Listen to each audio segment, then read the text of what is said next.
Hey, it's Clay Trader, and this will be a video chart on ticker symbol SNAP Snapchat. We'll take a look at the 30-minute time frame.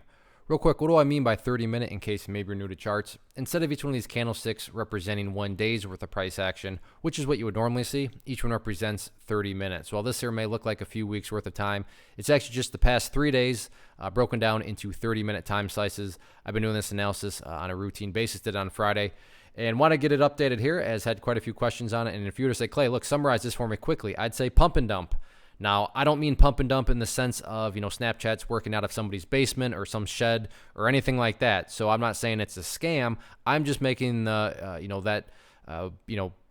I'm making that observation based off the price action. And my definition of pump and dump for a price action is price makes a very impressive move, and then within a relatively short amount of time, price is right back to where it started or, maybe lower. So let's apply that definition to this. Price makes a very impressive move. I think everybody would agree.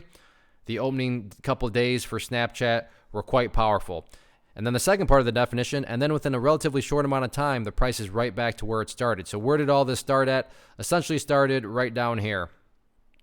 So in a relatively short amount of time, well, it's been 2 days, and you can see the price has now gone all the way back down there. I guess not quite to where it started, but I think we're splitting hairs at that point in time. Point being, typical, and this is nothing new, but a pretty up and down type price movement. So tomorrow should be pretty interesting because is this big dump going to continue?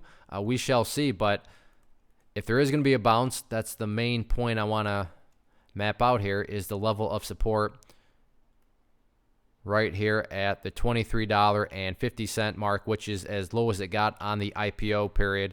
It's looking like that price is well within distance here. And, when I'm not saying it's a guarantee to get down there, but I don't think anybody would be shocked to see the price goes down there and retest the low from the IPO day. If the price breaks below there, well, that's where it's kind of hold on to your, hats, hold on to your, hold on to your butts. There we go. There's the for you Jurassic Park fans out there. Hold on to your butts. That's essentially what 2350 is representing, because at that point, who knows how much, further it could fall. Now, if the price does decide it wants to bounce, I want to map out a couple of areas of resistance here. First level of resistance to keep an eye on with any sort of bounce right here at $24.50. If the price can push up through there, the next key level of resistance to keep an eye on right there at, what is that, $26. So all in all, we'll see what happens with it.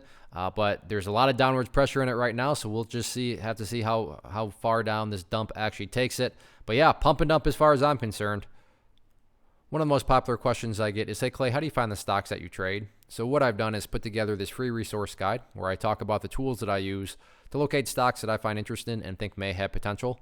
So if that sounds like something that could add value to you as a trader, then by all means, click right there to get access to the guide. The guide itself is very short and to the point, and like I say, it is free. Thanks for watching.